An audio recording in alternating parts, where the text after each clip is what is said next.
Þú ert að hlusta á Mjólkurhúsið. Samtöl á milli verka. Í þættinum í dag hún Hildur Þórisdóttir.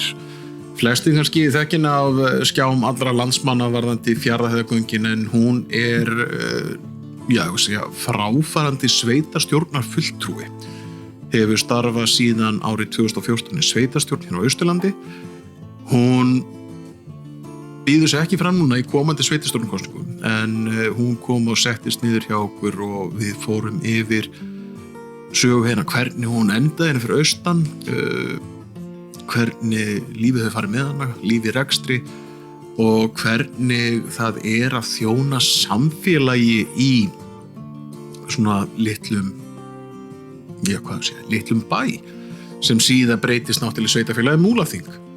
Hildur, heil og sæl og velkomin í Mjólkurhúsið. Já, takk fyrir. Við loksins hittumst. Já, heldur betur. Það búið að vera móðin áttur að vera aðeins truflata hjá okkur síðustu misseri. Já, síðustu vikur búin að vera dálítið krefjandi fyrir Seyðfirðinga og bara þá sem að þurfa að komast til og frá Seyðisfirði. Já, við höfum bara verið svolítið mikið lokuð inni í undanfarið. Það kemur fyrir. Já. En segð mér eitt svona til að byrja þetta. Þú ert náttúrulega búsett að Seyðisfirði. Já. Þegar þú hugsar Seyðisfjörð, hvaða staðir í bænum kemur fyrst upp í hugan hjá þér? Á Seyðisfirði, miðbærin okkar. Mér finnst við vera svo opbúslega lánsum að vera með miðbæ. Og ég nú svo sem nýbúin að vera, ég var á Fáskrúðsfirði á föstudaginn, það var hérna svona aðalfundur hjá SSA og Austurbrú. Og ég verði alltaf svo glöð þegar ég keyri heim og við erum með þennan fallega miðbæ og þetta lón. Mér finnst það að vera svo einkennandi fyrir Seyðisfjörð. Þegar þú segir mér, fyrsta sem ég hugsa það náttúrulega bara Regnbogagatan og Aldan og þetta. Er það punkturinn? Það er punkturinn, það er miðbærin. Það er miðbærin. Já, og þetta svæði í kringum lóni, þetta er bara svona svolítið, miðbærin okkar. Þetta við konan, við tókum hennar fyrir 2 eða 3 árum, eða hvað langt síðan. Við tókum hennar ákveðum að prófa fyrir útilegu á Seyðisfirði. Náttúrulega, það fylgir nú sögunni, ég var að vinna daginn eftir og laugardegi, þannig við ákveðum bara að nýta tíman. Vel gert. Og á föstudeginu þá tókum við bara röltum bæinn, eitthvað sem hefur aldrei gert sjálfur. Þannig ég verði eiginlega bara að taka undir með þér að miðbærinn svolítið, hjarta staðarins. Hann hjarta staðarins og síðan félagsheimili okkar Herðu breið. Algjörlega. Og það svona bara, eiginlega alveg saman hvort það júlí eða janúar, það einhvern veginn bara alltaf líf og það alltaf mikið mannlíf og bara mikið af fólki á ferðinu og ég líka mjög þakklátt fyrir það því þetta ekki stór staður. Nei, en það líka bara eins og sagan það fyrstur að ræða Regnbogagötuna. Ég segi nú einnig við alla ferðamenn sem ég þjónust okkur í einasta sumri að þetta hafi verið fyrsta Regnbogagatan á landinu. Er það ekki svona, getur ekki slegið því? Ég held að það sé bara nokkuð nærri lagi. Ég bara ekkert vissum að það sé mjög ósatt. Nei, en það Því við vorum með þeim fyrstu og þetta bara algjör tilviljun. Þetta raun og veru bara svona, hvað maður að segja, frumkvæði bara heimamanna sem að og hvað maður að segja, fólk sem að var með atvinnustarfsemi sem að var að velta fyrir sér og klóra sér hausnum, hvað við getum gert við þessar hellur. Já, það nefnilega til nokkra góða lygasögu hvernig þetta kom til að stjætti var málið. Já, akkurat. Mínu uppáhalds reyndar að það hafi verið nokkur á öldunum að fá sér öl. Þú bara leiðir eftir að þetta er hrein og bein lígi hjá mér að sagan góð fyrir vikið. Já. En það var þannig að það voru nokkur vinir að fá sér bjór á öldunni á bara síðsumarskvöldi og þá allt í hennu sprettur umræðan og segir bara, við þurfum að gera eitthvað við þessa hellur, þetta er svo agalega ljótt. Þetta náttúrulega þeim tíma þegar Seyðisfjara kaupstaður var og hét og þá var talað við einhverjum bæ og bara því miður ekki til peninga til að laga þetta og þá fer það svo að það er kallað á málarinn í bænum á næsta borði, við skulum bara kalla Sigga fyrir söguna. Bara Siggi, áttu einhverja málingu hérna sem þú getur gefið okkur?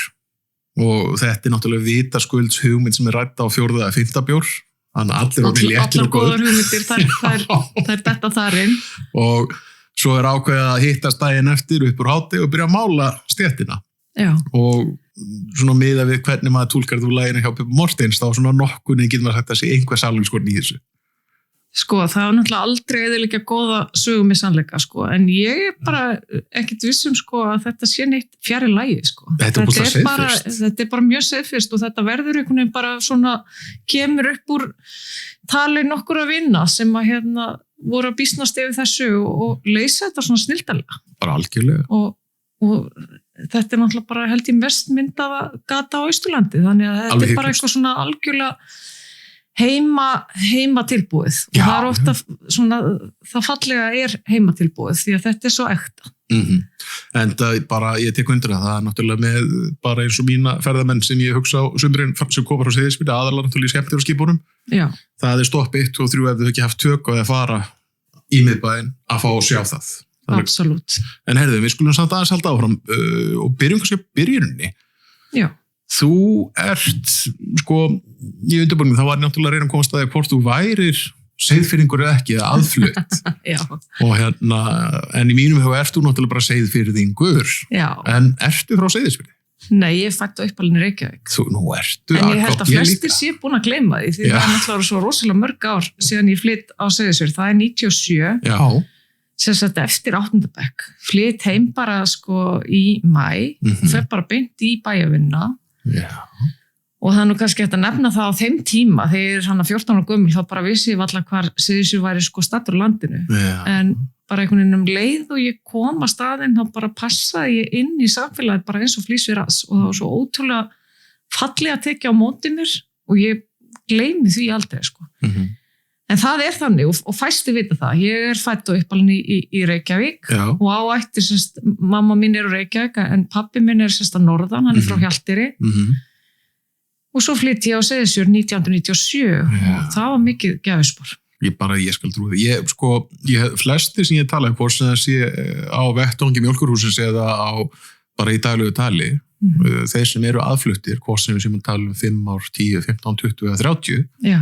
Það tala allir eins að þessu tala séu lánsamir og að fjórðungurinn í heild sinni hafi tekið vel á móti sér.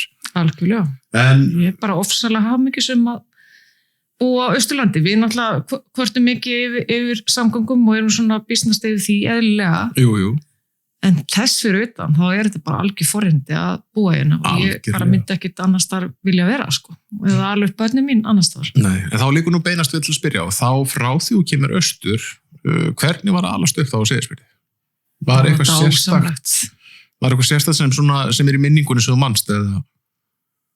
Bara alveg ótrúlega, hvað maður að segja, bara rosalega flottar móttökur sem ég fekk á sín tíma, maður mjög fljótur að komast inn og ég held að Seyðisfjörður sé svolítið, það er svona okkar einkenni að við tökum mjög vel á móti fólki, við erum svolítið með opinn faðminn, eins og ég segi stundum og ég upplifði það algjörlega, bara rosalega fljót að komast inn í samfélagið og við erum bara alltaf opinn og svona vísinn og bara fögnuði þegar fólk kemur til okkar og það finnst mér vera alveg ofsalega bara sterkt fyrir samfélag okkar heima. Þetta tónur alveg við náttúrulega eins og Davíð Kristins sagði við hann náttúrulega var hjá okkur í fyrstu þáttunum. Akkurat.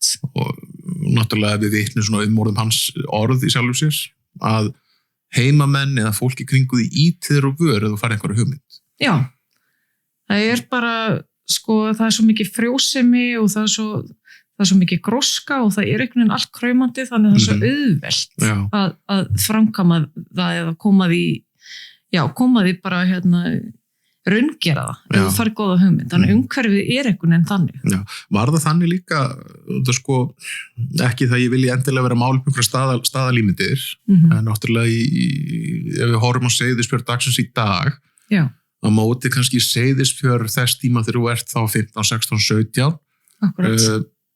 Í dag erum við meira að horfa náttúrulega lungaskólinn mjög, við skulum bara segja þessu, bara fyrirferða mikill og þetta ekki sagt í neikvæðnum eða neikvæðum tóni. Nei. Enda eru þau að gera frábæra hluti og taka mikið pláss sem frábært og hafa bara verið að stækka og dafna og verið að taka pláss svona þessa mánuðir sem aldrei rólegri hjá okkur. Algjörlega. En sko, samfélagið heima allt öðru sem heldur en þegar ég flytti þangað og þetta svona meira sjávarútisplass. Já, þannig að það kannski stærsti munur en hugmynd, það sem ég nú kannski reyna að koma mér að gróskan og framtakssemin eins og við þekkjum í dag. Var hún á sama stigi þegar þú varst alveg upp? Já, ég held að hún hafi sko alltaf verið til staðar heima. Samfélagið kannski áhugaverðara finnst mér í dag því að það svona, ferðaþjónustan hefur náttúrulega stækkað alveg gríðarlega listir og menning, það hefur alltaf verið svona einkenni staðarins og það hefur verið bara stækkað, en sjávarútvegurinn hefur aftur á móti dregið saman. Þannig að samfélagi hefur svolítið breyst í takt við það, en eins og allir vita, sko, þá njóta alltaf heimamenn góðsæði þegar að ferðaþjónustan dafnar, sko. Algjörlega. Sérstaklega fólki eins og mér sem finnst gott að borða góðan mat og drekka gott kaffi. En það sko, bara talandi veitingastæðana eins og á Seyðisfirði, náttúrulega á það sem Aldan gerði, sem Stýri og Davíð og þeir samferðamenn og konur sem hafa verið með þeim. Sko, það lifir mér mjög ofarlega minningunni þegar þið opnuðu súsistæðin. Þetta náttúrulega bara þótti ótrúlega djart og svo bara gera þetta svo rosalega vel. Þannig þetta verður bara svona súsistæði sem bara, ég ætla kannski bara að leyfa mér að segja, líklega einn sá besti bara á landinu. Þarna var bara metnaður svo gríðarlegur og þeir gera þetta svo vel, þannig að staðurinn per se verður bara svona markasetning fyrir Seyðisfjörð. En það sko, ég með bæði vini og ættingi hérna sem bæði hafa verið búsettir hér eða eru gestkomandi, það bara, það hringti með, ég að koma austurinn, getur græja borð fyrir okkur. Já, ég ekki til þess að því. Þannig að það ekkert hérna skrítið. En svona, við höldum áfram með uppeldis og þessi mótunar ár. Var einhver eða einhverjir sem svona mótuðu þið þá mest í samfélaginu Seyðisfirði eða? Þá kannski annað en foreldrar og nánusta fjölskylda? Já, það nú kannski erfitt að það mikið af fyrirmyndum sem ég man eftir, sko, en þær koma svolítið til seinna og koma svolítið bara úr menntaskólanum. Ég fersast í menntaskólan á Egilsstöðum og var á heimavestinni og bara fannst það alveg stórkostlegt. Ég bara, guttinn okkar, sko, hann er að vera 13 ára og ég alveg, við erum bæðið að krossa putt og tæra að hann fari í menntaskólan á Egilsstöðum af því okkur fannst það svo frábært á sín tíma. Og þar svo mikið af sterkum fyrirmyndum eins og Árni Óla sem skólastjóri í dag og algjör afbyrðamaður í því sem hann gerir. Þannig hann íþróttakennari þegar við erum í menntaskólanum og bara stórkostlegur. Svo erum við með Sigga Ingóls sem nýlátin sem bara alveg ótrúlega stór og sterk og fallið minningum hann og líka Lóu þar sem að ég var í myndlist hjá henni og frönsku hjá honum. Helgi Ómar sem skólastjóri á þeim tíma og hérna hefur nú stundu sittið með mér í stjórn Hitaveitunar í dag. Það bara algjör snillingur. Þannig að já, mikið fyrirmyndu sem mann eftir svona sérstaklega kannski menntaskólan. Já, það náttúrulega við getum alveg haldið fram að það séu mótunar á líka. Já, algjörlega, sko. Þetta, ég skal taka undir með þeirra náttúrulega þau nöfnsögu nefnir hérna úr menntaskólanum. Bæði þeir sem eru með okkur og þeir sem eru búin að kveðja okkur, þetta voru algjöru snillingar.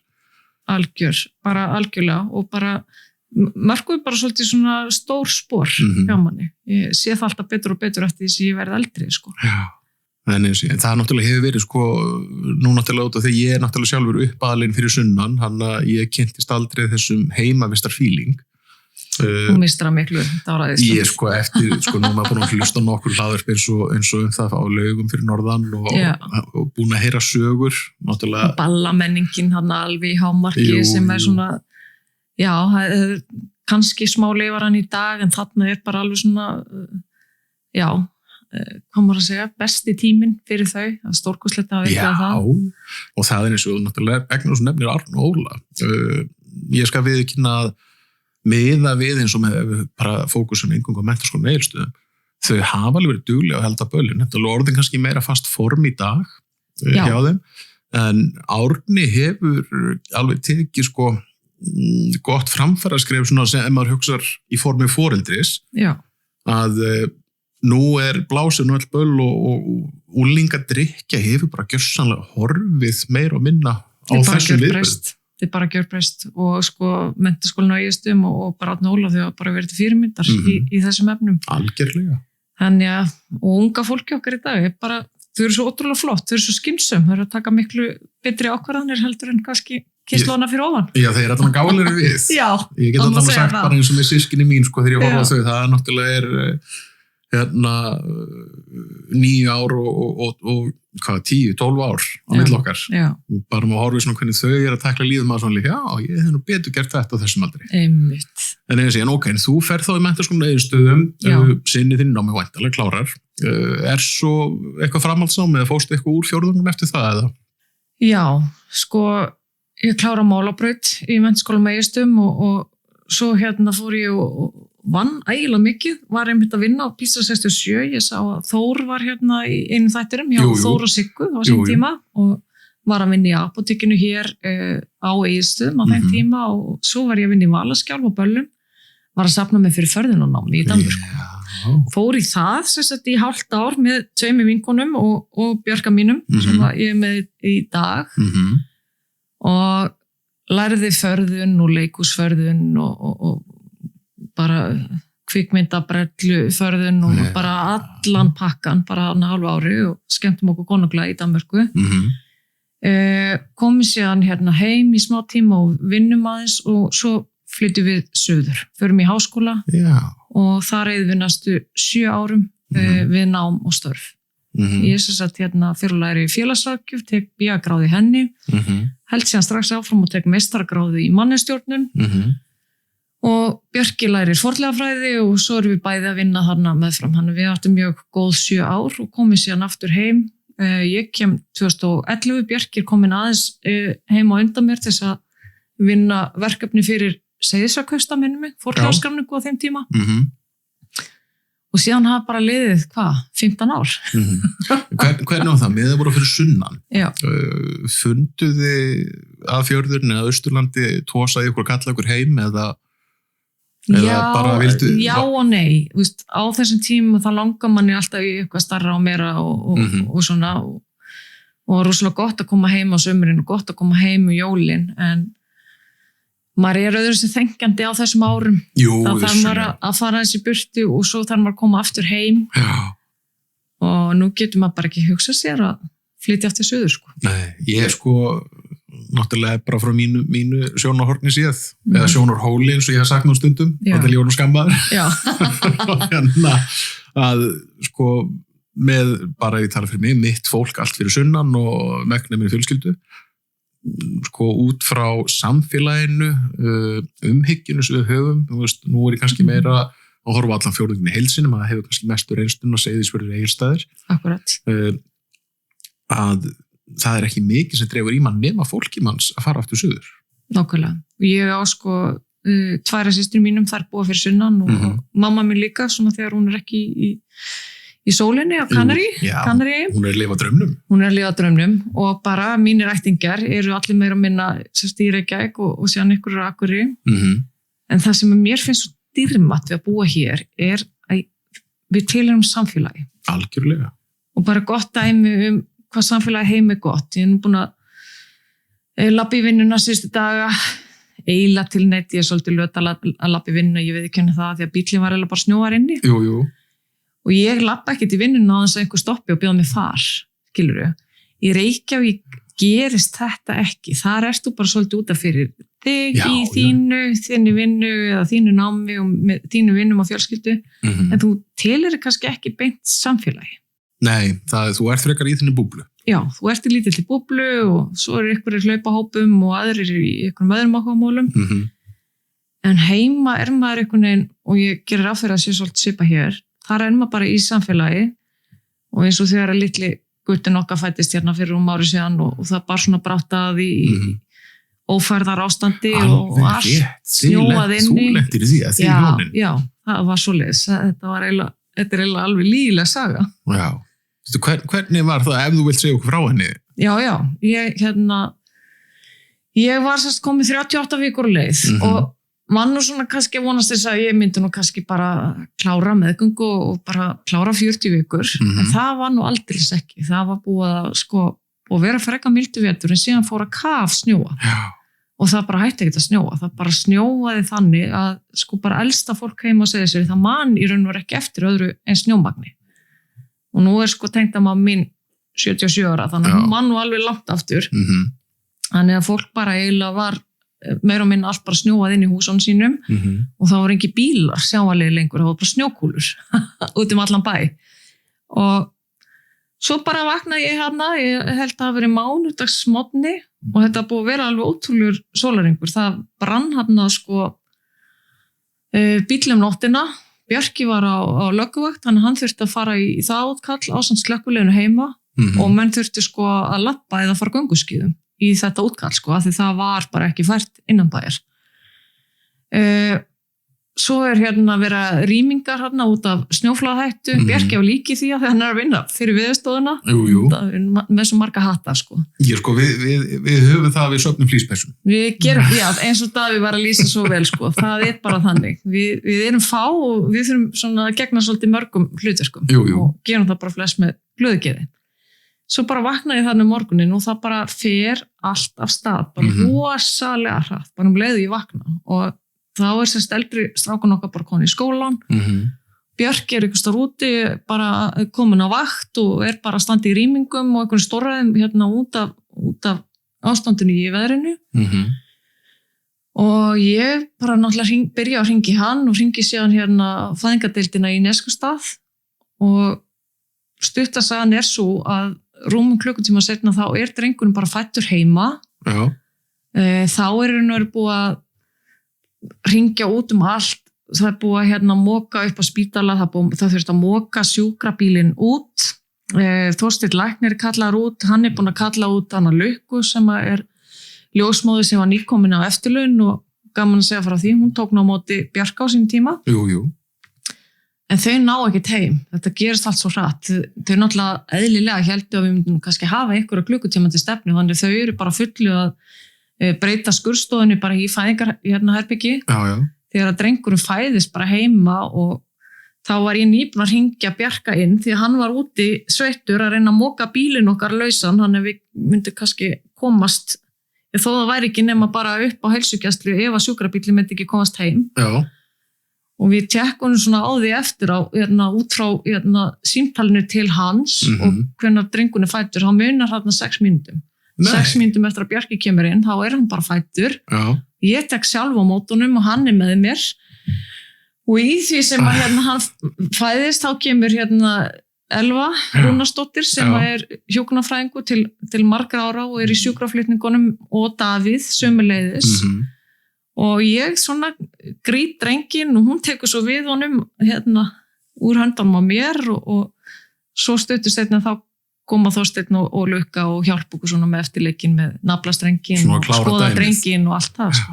Þetta náttúrulega eiginlega alveg ótrúlegt. Þetta svona saga sem maður geti hugsað hefði gerst einhverstað milli 1970 og 1980. Já. En þetta gerist bara á 21. öldinni. Þetta ótrúlegt og bara þvílíkt lána því það gekk allt svo vel og ég var fann að sitja upp þóttavel bara hann kvöldi, ég var svo hress og jú, þetta var ótrúlegt. Ég var miklu fljótar að jafna mig eftir þessa fæðingu heldur en hinna sem var í Neskustað þar sem vorum í frábæru yfirlæti og allt gekk bara vel en já, það var ykkur gæfa sem vakti okkur þarna því eins og ég var að segja sko, þau voru að tala við mig síðdegisútvarpinu Rás 2 í gær. Já. Þú veist, ef eitthvað hefði farið úrskeiðis þá höfum við svo litla bjargir þannig að þetta er svo mikið lán, þannig við erum ótrúlega þakklátt, en á sama tíma maður líka svo svektur út í stjórnvald fyrir að hleypa ekki þessum blessu göngum sem að bíða bara, veist, full hönnu, þannig ég byrja aftur á þeim, ég alltaf að tala þessi jarðgöng, þannig að,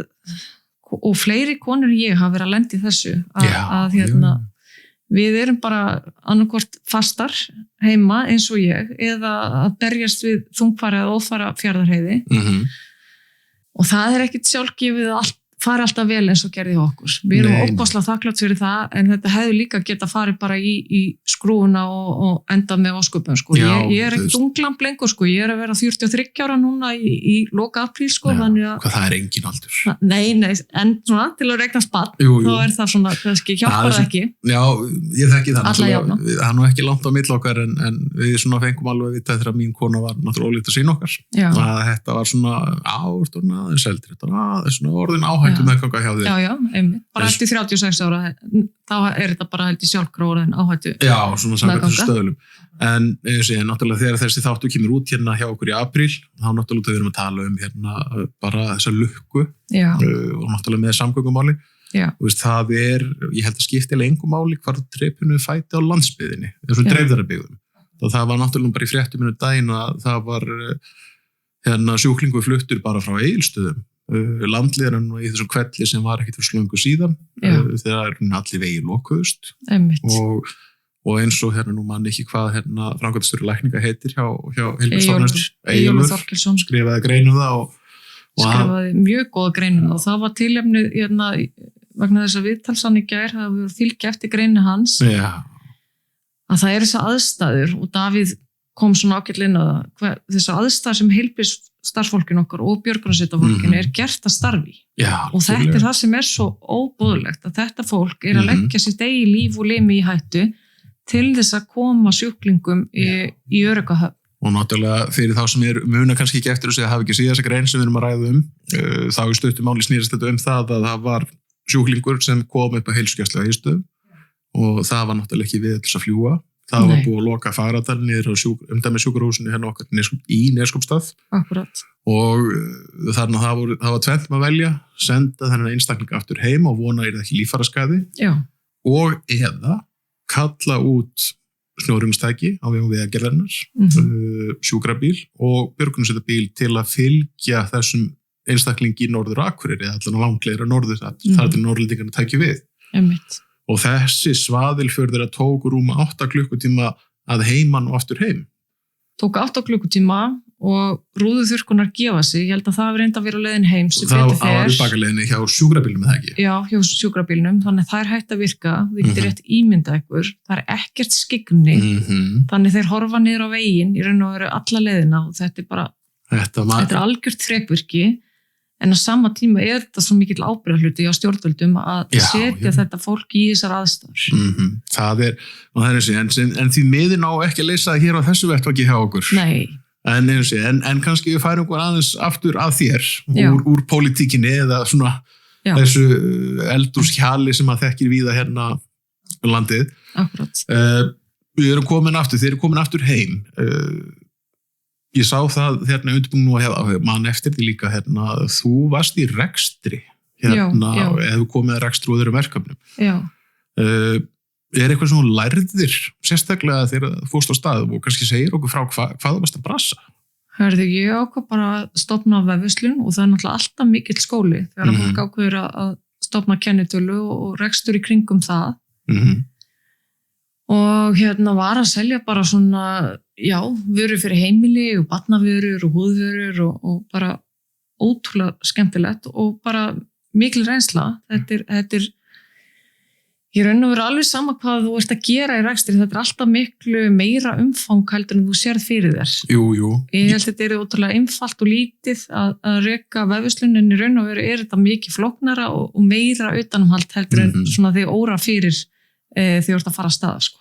Þetta ekki bara hobby. Nei, þetta ekki bara hobby, en þeimun meiri reynsla þegar fólk búin að fara í gegnum það, sko. Algjörlega.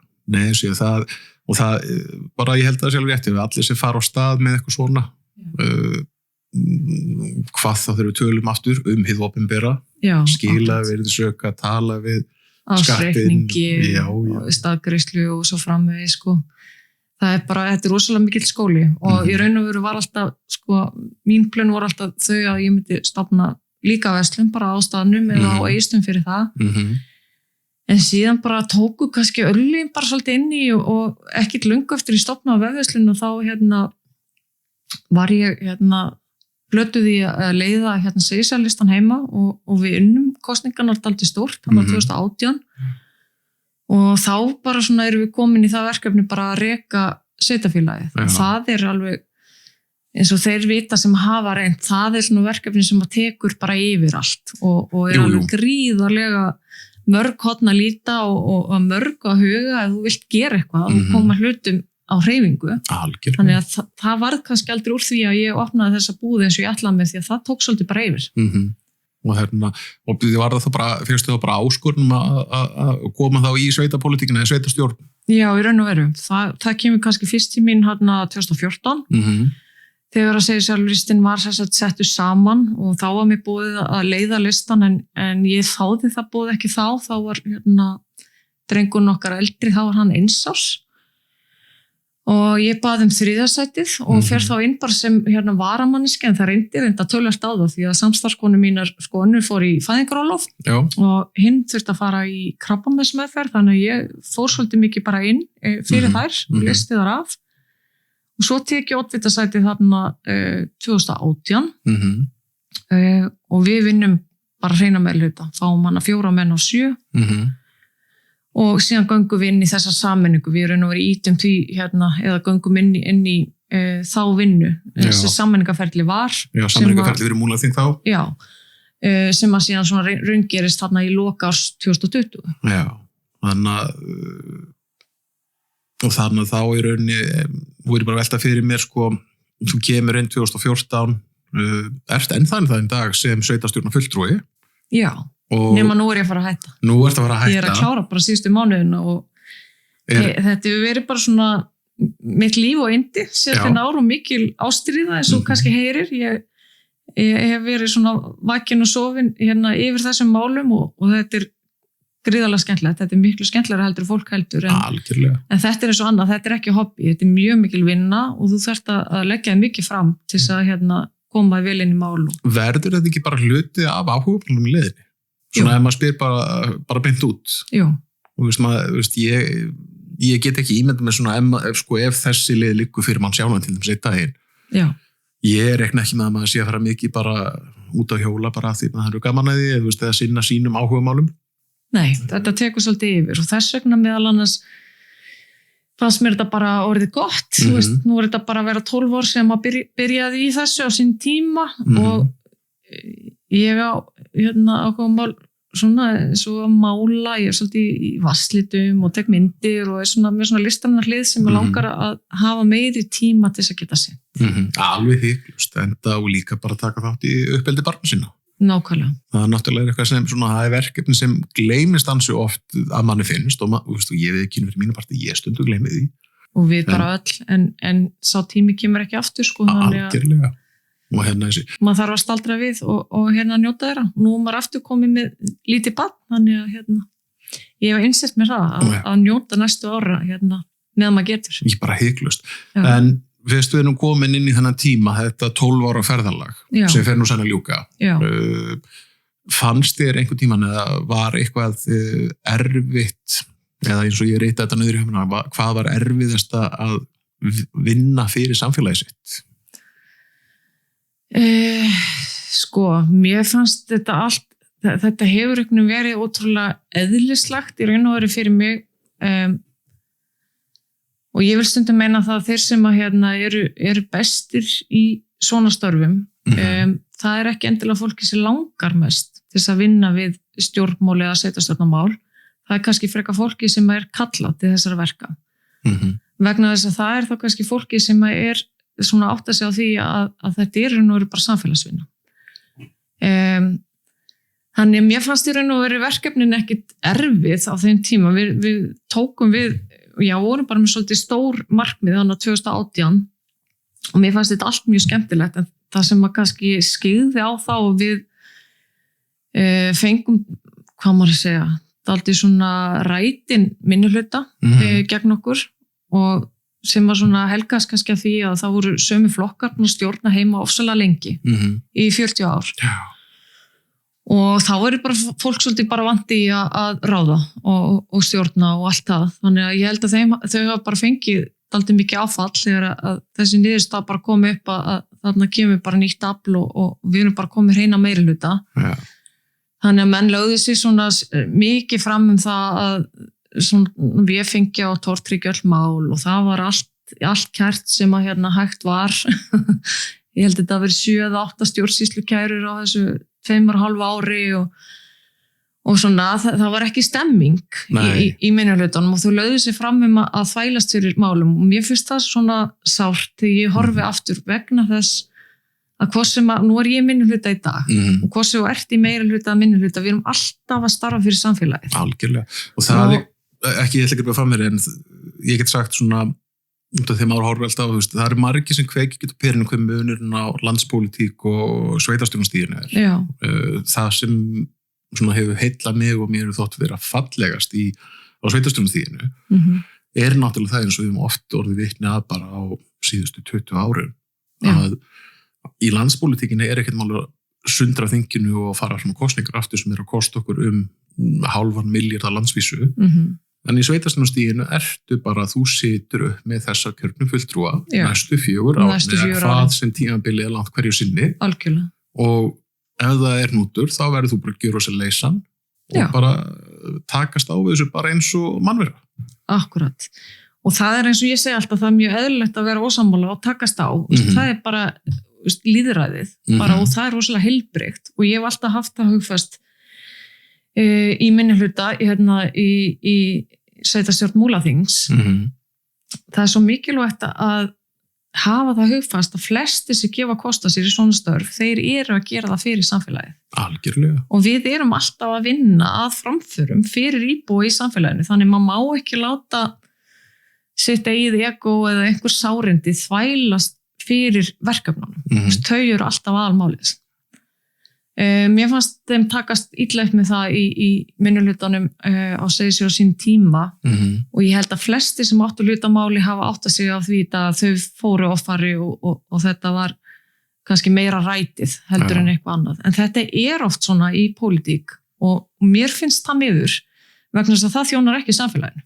Alls ekki. En það ekki kalið þinni hálfu gagvart á þáverandi minnuluta eða nokkuð? Nei, flest þetta fólk bara góði vinni mín í dag og hvetja mitt í dáða og eru bara stuðningsmenn og hafa bara verið mjög ánægð með mín störf undanfarin ár og kannski átt að sig einmitt á því að ég væri að þessu fyrir samfélagið, ekki fyrir sjálfa mig eða eitthvað framapótið eða eitthvað slíkt, heldur bara fyrst og fremst fyrir samfélagið og þegar fólk átt að segja á því, þá sljakkar svona yfirleitt í öllu svona, þannig að flest þessu fólki bara, góði vinni mín í dag og sumið að vinna ennþá með, bara í góðu samstarfið. Það glæslega. En sem eitt, nú ég kannski aðeins að fara út fyrir efnið.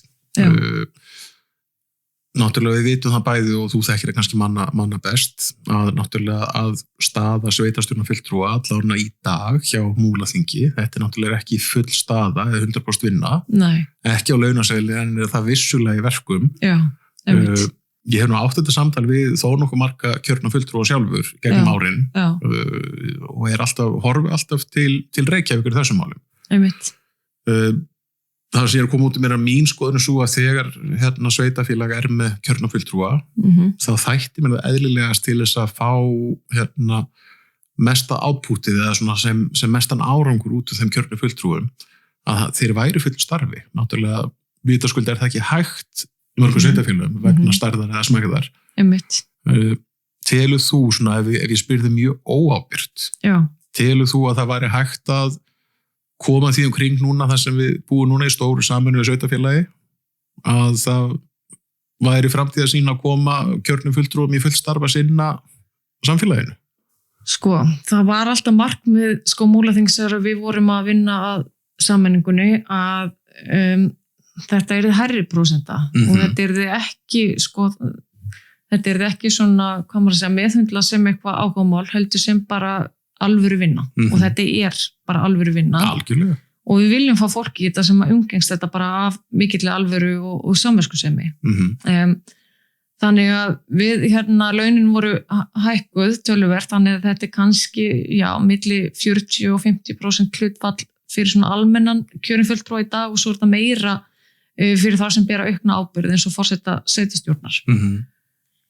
Miðað við fjárhagsstöðu sveitarfélagsins í dag þá held ég sé ekki að gerast alveg í náinni framtíð að við sem að fara að hækka launkjörna fulltrúa eða starfshlutfall, en ég held að það væri betra fyrir sveitarfélagið bæði upp á að fá bara hæft og gott fólk til starfa og líka bara til þess að gera fleirum hæfum það kleift hreinlega að starfa við þetta, því þetta dálítið snúið að vera í alltaf hálfu starfi sem kjörin fulltrú og þurfa síðan alltaf líka að vinna annar staðar og enda síðan kannski í miklu meira en 100% vinnu. Já. Og í raun og veru þurfa alltaf að tvískipta þér sem er ekkert endilega hagstætt fyrir sko hinvinnustæðin sem að flestir á. Það er náttúrulega, eins og ég dáist að því náttúrulega maður hefur séð sko, náttúrulega nú þekkjum við bæði marga, þú veist, ef við tölum núna á þessu kjörtímabili sem að ljúka árið 2026, sem eru fulltrúar í sveitarstjórn hérna hjá Múlaþingi. Þar sem þetta náttúrulega svona fyrsta ef við séum innan gæsalba alvöru kjörtímabilið, sem í fullri tímalengd sem að klárast, þá síðastliðin 4 ár hef ég bara dáðst að því sem að hvað margir fulltrúar hafa bara náðu að láta dæmi virka og hafa verið á vinnustað sem svona nógu sveigjanlegur. Nú kannski ég svona undir rósatala kannski helst Jónínu vinkonu okkar sem hérna hefur að vinna á tækniminnasafninu. Akkurat. Og gert frábæra hluti þar. Algífurlega. Já, þetta gengur aldrei öðru upp heldur en það sé sveigjanleiki. Það þarf alltaf að vera þannig og sérstaklega fyrir þá sem eru hennastöðu eins og hún forseti sveitarstjórnar og þarf bara að eyða mjög miklum tíma og orku í þessi störf sem snúa að sveitarfélaginu. Og ég lít bara mjög þakklátt til þessa kjörtímabils. Það hefur verið ótrúlega gaman að vinna með henni og þeim sem sitja í meirihlutanum hafi verið góð stemming, auðvitað tekst fólk á, það bara eðlilegt, við erum ekkert alltaf sammála og nálgust hlutina frá mismunandi sjónarhornum, en stemmingin hefur verið góð, þannig að þetta búið að vera bara ótrúlega skemmtilegt kjörtímabil og ég mjög þakklátt fyrir það, þegar maður horfir svona til Vopnafjarðar og kannski annars stað á Austurlandi þar sem við erum að fá fréttir af því að hlutin hafa kannski ekki gengið nægilega vel. Nei, það hafa verið nokkur hraðhindranir. Já. En segir mér, sko, kannski þetta áfreka við eftir að sameiningin á sér stað. Upplifir þú einhverja breytingu þá gagnvart Múlaþingi að vera fulltrúin ekki íbúi? Eða gekk þetta bara hönd í hönd á þínum mati eða? Þetta gekk nú bara svona hönd í hönd á mínum mati. Já. Ég tel að þessi sameining hafi bara lukkast nokkuð vel og ég held að heimastjórnirnar okkar þær séu svona mikill lykill í því. Já, alveg. Þær hafa bara lukkast mjög vel að mínu mati og verið fyrirmynd fyrir önnur sveitarfélög. Þetta hefur þetta verið áskorun, bæði fyrir kjörna fulltrúa og embættismenn okkar. Ekki síst bara vegna þess að í okkar ágæta sveitarfélagi eru svo miklar vegalengdir og það svona það hraðahindrun sem að við erum sífellt að berjast fyrir að reyna að losna við. Blessaða samgöngunar, alltaf komum við aftur þar. Já. Blessaða Axarvegurinn og Fjarðarárgöngin og það skal takast. Ég held að það sé bara spurningum tíma, hvenær en ekki hvort. Ég vil trúa því. Já, alveg. Þetta kemur allt fyrir rest. Drópin hólar steinin. Algjörlega. Og eins og mín frú segir mér reglulega við mig, góður hlutir gerast hægt. Það nákvæmlega þannig. Kannski óþarflega hægt að mínum mati í þessum efnum, en ég bara trúi því að allt muni þetta hafast á lokum og þessar forsendur sem voru svona lagður upp með í aðdraganda sameiningar, að þær verði efndar. Algjörlega, en náttúrulega við erum komin inn á þennan tíma og tímabili sem þessi sameining átt sér stað. Náttúrulega þetta snerti gífulega marga hérna á svæðinu hjá okkur. Finnst þér eitthvað að hafa breyst í samfélaginu eftir sameiningu? Mér finnst bara það var mikil samheldni fyrir, mér finnst hún hafa aukist og svo ég tali kannski fyrir okkur Seyðfirðinga, þá fundum við fyrir því hvað við óbáslega góða nágranna í vinum okkar og nágrunum á Egilsstöðum. Ég meina við fundum bara fyrir því mjög, hvað maður að segja, bara mjög fljótlegt í sameiningu á eigin skinni, hvernig að vera flóttamaður í sínu eigin samfélagi og það raun og veru vallagt að lýsa því hversu dýrmætt það var að keyra hérna yfir heiðina í þessari bílalest sem var þá þegar bærinn var rýmdur og mæta síðan bara opnum faðmi. Já, þú veist að tala fyrir Skriðunarfjalli. Já, og það gerist í raun og veru bara, við erum að klára sameininguna þannig í október 2020, Skriðunar eru lok desember. Já, þannig að þetta er raun og veru svona fyrsta stóra verkefni sem okkur var bara einhent í. Já, ég get sagt, það er hægt að segja það nú í dag, öllum þessum árum síðar. En þetta er pínulítið komíst svona, maður vil hafa þetta með mjög svörtum húmor, að þetta gerist bara 5 mínútum eftir sameiningu. Það er komíst og þetta er svona grátbroslegt sko og ykkur svona kaltæni örlaðana. við hefum alveg klórað okkur sko í gegnum þetta sem segir svo kaupstaðar, en styrkurinn sem að svona fólst í því að vera komin í starra og sterkara sveitafélag með miklu fleiri starfsmenn, það bara ólýsanlegt. Þannig að Nei, hann fyrir síminn að staða hjá mér. Hversu er styrkurinn? En það var bara ómetanlegt að finna sko þyngdina í því að tilheyra stóru sveitafélagi, þegar svona hörmungar dynja yfir. Algjörlega. Og bara ótrúlegt að það hafi einhvern veginn bara gerst 5 mánuðum eftir sammenningu. En ég stundu fundi til með Birni og okkar góða starffólki Múlaþings sko að hafa lent í þessar djúpa lög en það sem fólk klóraði sig vel í gegnum það var alveg bara ótrúlegt. Og þetta og það bara, þú veist, við erum í þessar umræðu, þá vill ég bara nota tækifæri og líka út af því ég sjálfur var náttúrulega hérna á skriðusvæðinu, náttúrulega sem björgunarsveitarmaður. Það mun seint fara á minni mér kvöldi sem við rýmum bæinn. Ég var staðsettur hana í fjöldaálfamiðstöðinni á Seyðisfirði og var við útgangi sem allir voru að fara. Ég veit ekki hversu marga ég knúsaði og þeir sem að þekkja, er ég þess heiður sannindi að þekkja marga niður frá, að ég spurði alla, ertu með eitthvað skjól? Og svo stóð heimili okkar konunar hérna bara opið þennan tíma, hún heima, hún var náttúrulega þegar þetta gerist þá var hún að vinna upp á Dyngju og hún kölluð úr vinnu á þeim tíma rafleigubíl til þess að koma og ferja fólki yfir í leiðinni sem var það náttúrulega meira svona COVID-tengt og annað slíkt og hérna þú veist þarna upplýði gamla góða náttúrulega mínar ættir fara allir Vestmannum að þekkir allt góðu stemningunum þar bara opin hurðkottur og vilt fá þig kaffi. Þetta svo ólýsanlega fallegt og ég meina ég get bara tekið undir þetta, það voru bara fleiri heimboð, fólk bara hringdi og sendi skilaboð alveg umvörpum, bara heimil okkar bara opið, komiði. Alveg ykklust. Og þetta ólýsanlegt þegar þú ert allt í henni í þeim sporum að þér bara gert að yfirgefa bæðin og þú veist ekkert hvenar eða hvort eða hvernig aðstæður verða þegar þú snýr tilbaka og gott dæmum bara hversu ótrúlegt þrekvirki þetta sko hjúkrunarheimili heima og það sem einmitt sko heilabilnadeild, það var aldrei verið rýmt áður og það var bara gert þarna á metraða og gekk ótrúlega vel.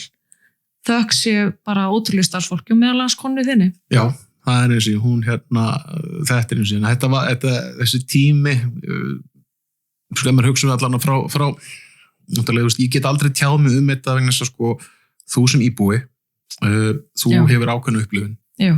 Ég nágranni á búsettur á Egilsstöðum kem inn og get náttúrulega aldrei sett mig í ykkar spor en ef það einhver tilfinning sem ég las úr loftinu þú veist að frádregnu rýmingardegi eða rýmingarkvöldi þá var það þakklæti. Óbúslega mikið þakklæti. Fyrsta lagi náttúrulega yfir því bara að enginn hefði látið lífið þarna. Algjörlega, enda þinn maður slapp með skrekkinn. Hann slapp með skrekkin á samt hvað líklega 25 aðrir hann sem eru þarna bara svæðinu undir skriðunni sko.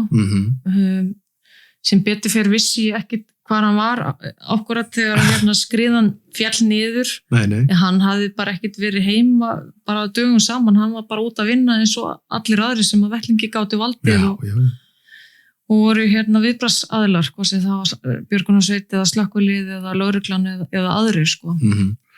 En þvílegt lán og þvílegt þakklæti og einmitt bara upplifa það að þannig bara opin faðmur og einhvern veginn landsmenn allir bara með okkur í liði að veita okkur stuðning. Og það nú kannski sem svolítið skemmtilegt með okkur Íslendingana að þegar það kemur náttúruvá nú getum við kannski spekla okkur í því sem átt sér stað í Grindavík. Ég upplifa á mínu eigin skinni að hugurinn mínu var hjá Grindvíkingum þegar þeir fóru ekki sitt áfall. Já, maður þjáðist til að bara með þeim og þetta tók á mann að því maður vissi svona sirka, maður náttúrulega getur aldrei fyllilega sett sig í þessi spóra þegar þeirra aðstæður svo miklu alvarlegri heldur en okkar þannig bara svona svakalega sterkt og gott samfélag sem að svolítið liðast bara hreinlega í sundur og maður bara, maður þjáðist bara svolítið með þeim sko og þvílík segla og styrkur sem að íbúar þar hafa sýnt og ég sannfærð það að þetta fólk sem að byggja þetta góða samfélag, þau munu byggja upp Grindavík að nýju. Það bara engin efi í mínum huga. Bara miðað við þá kollega og vini sem maður þekkir sem koma að þessu svæði, þetta tónlist sem maður heyrir alltaf mjög víða. En ef við höldum áfram, við höldum kannski heldur lengi yfir skriðunar, en það alltaf gott að ræða það líka. Alltaf gott að vinna úr þeim. Algjörlega. Tala þær. En ef við förum í núið, þú náttúrulega búin að segja okkur að þú ert að láta störfum sem sveitarstjórnarfulltrúi núna í næstkomandi kosningum. Já. En svona áður nú klára það verkefni, hvernig venjulegur dagur hjá þér? Herðu, núna ég bara að koma mér inn í nýtt starf sem verkefnastjóri Mannus hjá Múlaþingi og ég svo starfa hjá Múlaþingi síðastlega ár bara í öðru starfi og það bara ótrúlega skemmtilegt og ég að vinna með bara bestu mannesku í heimi. Við erum svo lánsum að hafa hana Sigrúnu í mannesmálan hjá okkur og hún hefur verið verið frá sameiningu. Já.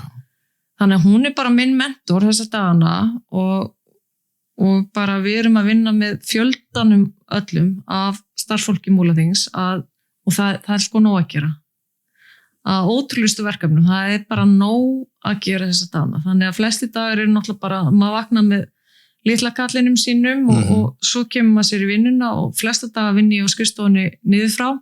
Einn dag í viku vinn ég upp frá, það undar yfirleitt 50 dagar en þá var víst ófær heiðin í gær, þannig að það gekk ekki upp. Jú. Og svo fer það bara eftir dögum hversu mikinn tíma fundarhöld taka. Í gær átti ég til þess að vera á aðalfundi Hefveitna, þar sem ég sitt í stjórn. En ég við gátum nú bjarga málum með því að vera nokkur í gegnum Teams. Jú. Það var fundur frá 4 til 7:30, það sýnir bara svona til dæmis hversu óhefbundi þetta starf Jú. Á þriðjudagsmorgnum þá sitt í byggðarráði 8:30 og til hádegis og svo sveitarstjórn alltaf einu sinni í mánuði hjá okkur og svo náttúrulega bara allir aukafundinir. Þeir eru óteljandi. Þannig að það svona engin dagur eins og það misjant bara eftir dögum og vikum hversu mikið fundarhaldið meðfram hinni vinnunni. En það sem á svona kannski tekur mest á orkuna þessi dagana, það bara komið inn í þetta nýja starf sem gengur bara mjög vel og bara ofsalega skemmtileg. Mér finnst bara nánast allt skemmtilegt sem ég fengi að fást við og ég bara að vinna með besta teiminu, alveg toppmanneskjur sem ég að vinna með. Þannig ég finnst bara að vera mjög lánsum.